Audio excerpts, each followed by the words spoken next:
I'm sure many of you have heard of the legendary exploits of the gladiator Spartacus, a legendary fighter who helped lead a slave revolt against their Roman oppressors. In today's video, however, I'll be shining a light on the less known, but still incredibly impressive, and arguably the greatest gladiator of all time, Flamma. Not much is known about Flamma apart from his legendary performances in the Colosseum. In fact, even his real name is unknown, as Flamma was merely a stage name that meant the flame in Latin. What little is known about Flamma the man, however, is that he was a Syrian, possibly Jewish Syrian, man who eventually made his way into the Colosseum. It is unclear exactly what landed him in the Colosseum. Some posit that he may have been a Syrian revolutionary or dissatisfied Roman auxiliary who attempted to desert or something of that nature. The most likely story is that due to some reason he was forced into slavery and then into a gladiator school. However he ended up in the arena, the story remains the same from this point. At the age of 17 he found himself in the arena as a slave awaiting death, as was expected of the many newcomers in the Colosseum, only to triumph against his opponents and win the respect and admiration of the Roman people. Before he entered the arena as a fully fledged gladiator, he would have been trained, starting off at the lowest rank of gladiators, if you could even call them that. If he was in fact a Syrian Jewish prisoner of war, he would have begun as a Grigori, whose members were expected to die in droves. Most would be grouped with other prisoners of war and forced to fight each other to the death for the amusement of the crowd. Though unlikely, it was possible for a Grigori to come out victorious. If this were to happen, the fighter would be showered in praise by the crowd impressed by their valour. Flamma most likely came from this rank. His unlikeliness of survival likely explains the crowd's great admiration for him that would persist throughout his life. Even after this great victory, he was not out of the woodworks yet, as after this he would have been separated into yet another class, being either a damnai ad ludos, which had a fighting chance to live, or the damnat ad gladium, which offered little chance for survival. These ranks, as well as the one he fought in prior, were essentially capital punishment, and all those who fought in them were expected to be killed as punishment for their crimes. Eventually, however, after proving himself at this level as well, he would finally receive proper training to compete in a proper gladiator fight. On Flamma's epithet, it mentions that he was a secutor, or chaser. This term was given to a heavily armoured combatant armed with a heavy shield, a gladius sword, and a manica on his right arm. His specialty would have been fighting against the rotarius gladiator, or netman, who despite having little armour, was armed with a net and a trident. Throughout his career, fighting primarily these opponents, Flamma would fight and win 21 games. However, he also lost 4 times, which begs the question of how he actually survived. A big misconception about gladiators is that they always fought to the death.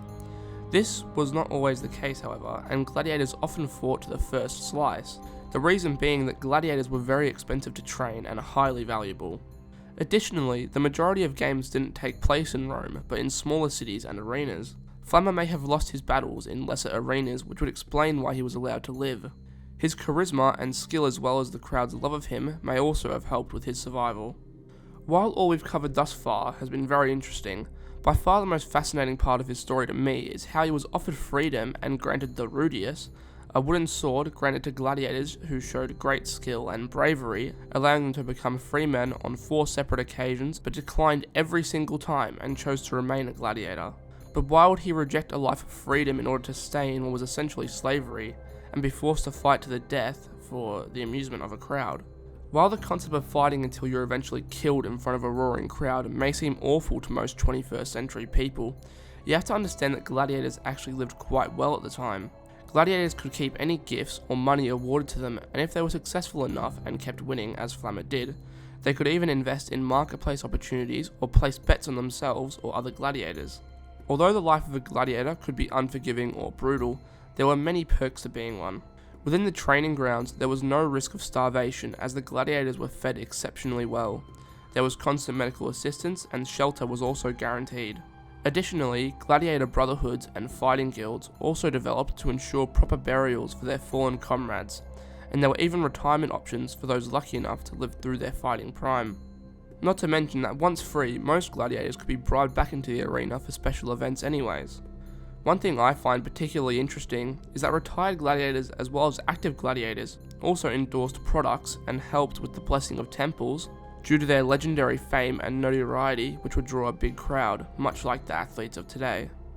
Finally, those gladiators that did choose to retire also had the choice to return to the pits with their wooden sword or rudis and give inspirational speeches to the young gladiators coming through the ranks. Though this life of retirement, as I've just described, may seem pleasant, sadly the truth was usually not this appealing. More often than not, gladiators would end up in the legions as enlisted soldiers or bodyguards for wealthy patrons.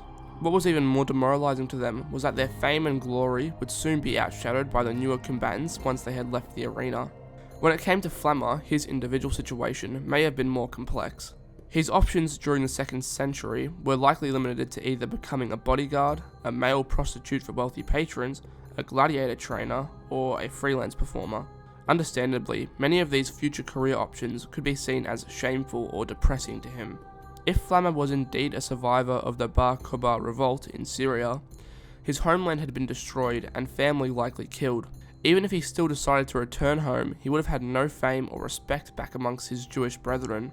With no motherland to return to and his savings dwindling due to bad management from exploitative Lannistas, who were the men who bought and were supposed to look after the gladiators, he would have been left with nothing. This could explain why instead of retiring, he chose a glorious death fighting in front of thousands of people, rather than facing the reality of his past and the dim, uncertain future that remained for him outside of the arena.